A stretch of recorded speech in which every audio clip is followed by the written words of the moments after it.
Hello दोस्तों। कैसे हो आप लोग? आई थिंक सब बढ़िया और मज़े में होंगे। चलिए आज सुनते हैं कहानी, मज़ेदार और प्रेरणादायक। सुनिए और मज़े लीजिए। और हाँ, चैनल में नए हैं तो सब्सक्राइब जरूर से कर लीजिएगा। मेरा कलेजा तो पेड़ पर है। पंचतंत्र की कहानी। समुद्र के किनारे जामुन का एक खूब बड़ा सा पेड़ था। उस पर एक बंदर रहता था जिसका मुंह कुछ ललचीहा था। इसीलिए उसका नाम पड़ गया रक्तमुख। जिस जामुन के पेड़ पर वह रहता था उसके फल बहुत मीठे थे।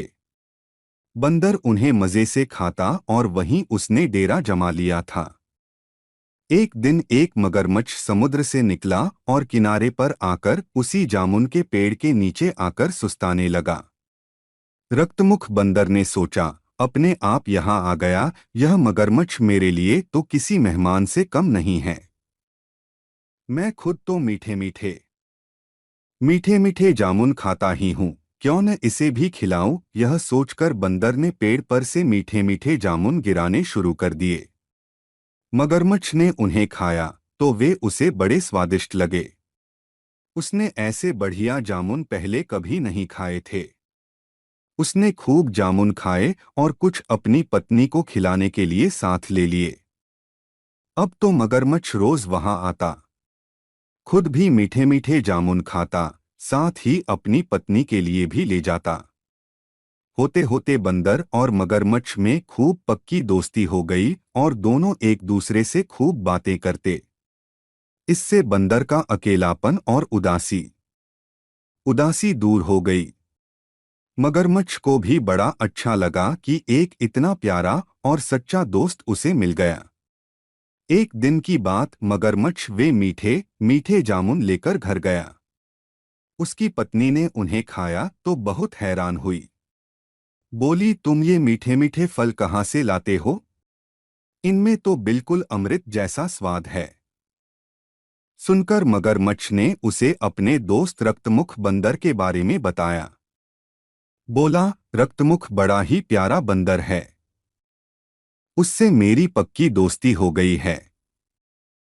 वही मुझे ये मीठे मीठे फल देता है। सुनकर मगरमच्छनी बोली, हे प्रिय, जो बंदर रोज रोज रोज रोज ऐसे मीठे मीठे जामुन खाता है, उसका दिल भी कितना मीठा होगा। मैं उसका मीठा दिल खाना चाहती हूँ। आज जब तुम जाओ तो उसका दिल भी ले आना, मैं उसे खाने के लिए तरस रही हूँ। सुनकर मगरमच्छ अवाक रह गया। बोला, तुम यह क्या कह रही हो? वह बंदर तो मेरा पक्का दोस्त बन गया है। दुनिया में किसी सच्चे मित्र का मिलना बड़ा ही मुश्किल है। वह किसी बड़े से बड़े खजाने से भी बढ़कर है और तुम उसे मारने की बात कह रही हो। यह तो बड़ी नीचता है, आगे से ऐसी बात मत कहना। सुनकर मगरमच्छनी को बड़ा गुस्सा आया। वह बिफर कर बोली, मुझे तो लगता है वह जरूर कोई बंदरिया है जिससे तुम प्रेम करने लगे हो। तुम मुझसे यह बात छिपा रहे हो। उस बंदरिया से प्रेम के कारण ही तुम मेरी यह छोटी सी इच्छा पूरी नहीं कर रहे हो, वरना आज तक तुमने मेरी कोई बात नहीं टाली। कहकर मगरमच्छनी जोर जोर से रोती हुई आंसू बहाने लगी। अब मगरमच्छ भला क्या कहता। दुखी होकर उसने कहा, ठीक है, तुम नहीं मानती तो कल मैं जरूर बंदर को अपने साथ ले आऊंगा, तब तुम उसका दिल निकालकर खा लेना। अगले दिन मगरमच्छ समुद्र के किनारे आकर उस जामुन के पेड़ के पास गया तो उसका चेहरा एकदम बुझा हुआ था। उस पर अजब सी उदासी थी। उसे देखकर बंदर ने पूछा, भाई क्या बात है, आज तुम बड़े दुखी लग रहे हो। इस पर मगरमच्छ बात बदलकर बोला, अरे मित्र, असली बात यह है कि मगरमच्छनी तुमसे मिलना चाहती है। उसने मुझसे कहा है कि अपने प्यारे मित्र को एक दिन जरूर मुझसे मिलवाने लाना। पता नहीं तुम मेरे साथ चलोगे कि नहीं, यही सोचकर मैं दुखी हूँ। बंदर बोला, तो इसमें इतना परेशान होने की क्या जरूरत है? कल भाभी को यहाँ ले आना, मैं उनसे यहीं मिल लूंगा। उनसे दो चार बातें कर लूंगा लूंगा और मीठे मीठे जामुन भी खिलाऊंगा। मगरमच्छ बोला, नहीं भई, वह तो अपने घर में ही तुम्हारा स्वागत सत्कार करना चाहती है। और रही बात पानी की, तो मेरा घर समुद्र के अंदर एक बढ़िया से टापू पर है। वहां तुम मजे से रह लोगे। मैं तुम्हें अपनी पीठ पर बैठाकर वहां ले चलता हूं। इस पर बंदर खुशी खुशी राजी हो गया और मगरमच्छ की पीठ पर बैठकर चल दिया। लेकिन समुद्र में काफी दूर जाने के बाद भी टापू नहीं दिखाई दिया, तो बंदर ने पूछा, मित्र, वह टापू कहाँ है जिस पर तुम्हारा घर है? अभी तक तो दिखाई नहीं दिया। मगरमच्छ ने सोचा, अब तो यह बंदर पानी के अंदर है और पूरी तरह फंस ही चुका है, कहीं भाग तो पाएगा नहीं।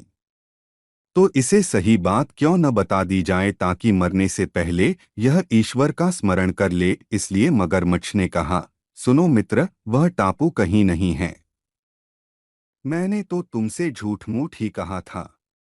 मेरा घर तो गहरे पानी में ही है। वहीं मेरी पत्नी मगरमच्छनी रहती है जो तुम्हारा दिल खाना चाहती है। इसलिए मैं तुम्हें अपने साथ ले आया हूं। बंदर समझ गया कि मगरमच्छ ने दोस्ती के नाम पर उसके साथ धोखा किया है। अब तो जान बचानी बचानी मुश्किल है। पर फिर उसने सोचा कि संकट के समय बुद्धि से काम लिया जाए तो बड़े से बड़ा संकट भी टल जाता है। कुछ सोचकर उसने कहा, अरे मित्र, तुमने पहले क्यों नहीं बताया? अपना दिल तो मैं उस पेड़ पर ही छोड़ आया हूं जिस पर मैं रहता हूं। तुमने पहले बताया होता तो मैं खुशी खुशी वह दिल साथ लेकर चलता। भला भाभी की यह छोटी सी इच्छा मैं पूरी न कर पाऊं तब तो मेरे जीवन को धिक्कार ही है। बंदर की बात सुनकर मगरमच्छ को यकीन नहीं आया। बोला, यह कैसे हो सकता है? हम सबका दिल तो हमारे अंदर ही होता है। तुम कैसे तुम कैसे कह रहे हो कि तुम उसे पेड़ पर टांग आए हो? इस पर बंदर ने हंसते हुए कहा, हाँ मित्र, यही तो बात है। हम बंदर अपना दिल जहां रहते हैं वहीं टांग देते हैं। हमारे लंबे जीवन और स्वास्थ्य का यही राज है। अब झटपट चलो ताकि मैं वह दिल ले आऊं और जल्दी से जल्दी उसे भाभी को खिला सकूं। सुनकर मगरमच्छ तेजी से किनारे की ओर चल पड़ा।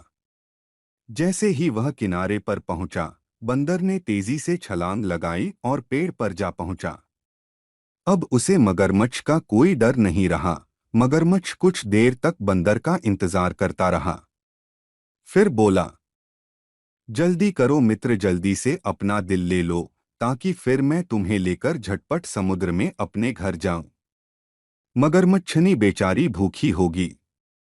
उसने तो अनशन कर रखा है कि जब तक मैं बंदर का दिल नहीं खाऊंगी मैं कुछ और खाऊंगी ही नहीं। सुनकर बंदर ने मगरमच्छ को फटकारते हुए कहा, मैंने तो तुम्हें मित्र समझा था, पर तुम मित्रता के नाम पर कलंक हो जो अपनी पत्नी की इच्छा पूरी करने के लिए मुझे मार डालना चाहते हो। तुमने मेरी दोस्ती के साथ छल और धोखा किया है। अभी इसी वक्त यहाँ से चले जाओ और कभी इधर आने की जुर्रत मत करना, वरना मैं यहीं से पत्थर मार मार कर तुम्हारी हालत खराब कर दूंगा। सुनकर मगरमच्छ ने पैंतरा बदला। बोला, अरे मित्र, मैं तो हास परिहास कर रहा था। तुम इसका बुरा मान गए और इसे क्या सच्ची बात समझ बैठे। असल में दिलविल खाने की कुछ बात नहीं है। बस मगरमच्छनी तुमसे एक बार मिलना चाहती है। जल्दी से मेरी पीठ पर बैठो ताकि मैं तुम्हें अपने घर ले जा सकूं और वहां तुम्हारा स्वागत सत्कार करूं। इस पर बंदर और अधिक बिगड़कर बोला, ओरे धोखेबाज, अब तू कुछ भी कह, मुझे तेरी बातों पर यकीन नहीं आएगा। मैं समझ गया मैं समझ गया हूं कि तू नीच है और मित्रता के लायक नहीं है। इसलिए झटपट यहां से दफा हो जा। मैं अब तेरी शक्ल भी नहीं देखना चाहता। मगरमच्छ सिर झुकाए हुए वहां से चला गया और फिर कभी वहां लौटकर नहीं आया। कि बंदर मन ही मन अपने भाग्य को सराहता हुआ यह जरूर कहता था, अगर मैंने भीषण विपत्ति के समय बुद्धि से काम न लिया होता तो आज शायद मैं जीवित ही न होता। कहानी अच्छा लगा तो लाइक शेयर और सब्सक्राइब जरूर से कर ले ताकि ऐसे मजेदार कहानियां सुना सके आप लोगों को। तो कर लीजिए दोस्तों सब्सक्राइब जल्दी से जल्दी।